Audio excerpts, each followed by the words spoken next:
Assalamualaikum warahmatullahi wabarakatuh. Selamat siang teman-teman. Saya Muhammad Ekal dari kelas 12 IPS 4 ingin menceritakan sebuah kisah tentang seorang guru bernama Marsina.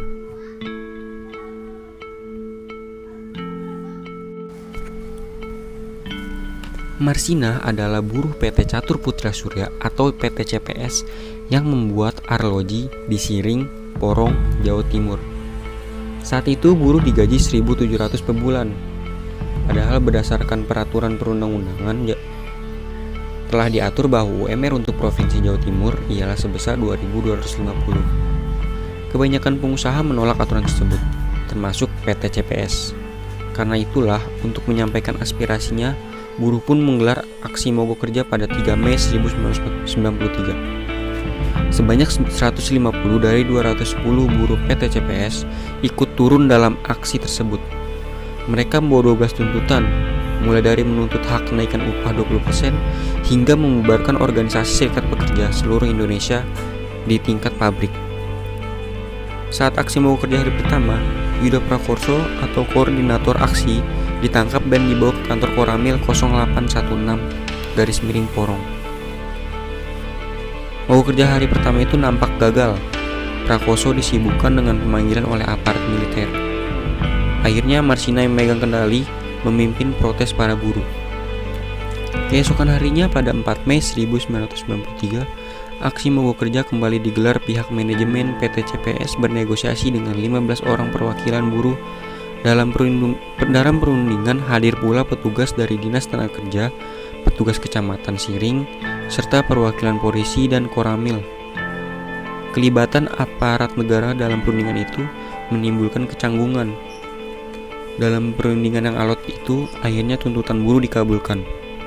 Hasil persetujuan itu dituangkan dalam surat persetujuan bersama yang ditandatangani oleh 24 wakil buruh, wakil dari Depnaker, dan pengurus DPC SPSI Sidoarjo. Namun di hari itu juga, berdasarkan kronologi yang dirangkai Komite Solidaritas KSUM, buruh yang dianggap dalam pemogokan mendapat surat pemanggilan dari Koramil, diminta datang ke kantor Kodim 0816 Sidoarjo. Surat itu ditandatangani Pasi Intel Kodim Sidoarjo, Kapten Sugeng. Di Kodim Sidoarjo, Prakoso juga diminta untuk mencatat nama-nama buruh yang terlibat dalam perencanaan 12 tuntutan dan aksi mogok kerja. Esok harinya pada 5 Mei 1993, 13 buruh itu diminta hadir ke kantor Kodim Sidoarjo menghadap Pasi Intel Kapten Sugeng. 13 buruh itu dikumpulkan di ruang data Kodim Sidoarjo oleh seorang perwira seksi Intel Kodim, Kamadi, dan meminta Prakoso serta 13 buruh lainnya untuk mundur dari PT CPS. Kamadi dan Sugeng telah membuat surat pengunduran diri karena dianggap melakukan rapat ilegal untuk merencanakan 12 tuntutan dan aksi mogok kerja. Mereka dianggap telah menghasut buruh lainnya untuk ikut protes. Mereka disuruh untuk mengundurkan diri dengan surat PHK yang tak dilakukan pihak perusahaan melainkan oleh aparat Kodim Sidoarjo. Emosi Marsina memuncak ketika tahu rekannya dipaksa untuk mengundurkan diri. Dia meminta salinan surat pengunduran diri tersebut. Padahal surat kesepakatan dalam manajemen PT CPS dalam surat keputusan bersama itu, tuntutan buruh diterima, termasuk poin tentang pengusaha dilarang melakukan mutasi, intimidasi, dan melakukan PHK karyawan setelah aksi mogok kerja 7 Mei 1993. Buruh kembali bekerja, tetapi tidak ada yang melihat Marsina. Kemudian Marsina ditemukan sudah tak bernyawa pada 8 Mei 1993 di Gubuk Pematang Sawah, Dusun Jagong, Desa Wilangan, Nganjuk. Awalnya ini tidak menjadi kasus publik, hanya menjadi kasus kriminal biasa. Namun pada 1993, menurut data, kematian Marsina berkaitan dengan masalah buruh di tempat kerjanya. Solidaritas Marsina pun meminta untuk mengusut kasus pembunuhan ini dan membuat kasus ini diketahui hingga internasional dan nasional.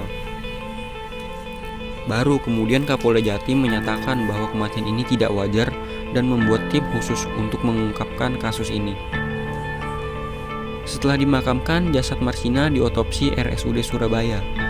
Menurut hasil visum, yaitu tulang panggul bagian depan hancur, tulang kemaluan kiri patah berkeping-keping, tulang kemaluan kanan patah, tulang rusuk kanan patah sampai terpisah, tulang selangkangan kanan patah seluruhnya, labia minora kiri robek, dan ada serpihan tulang.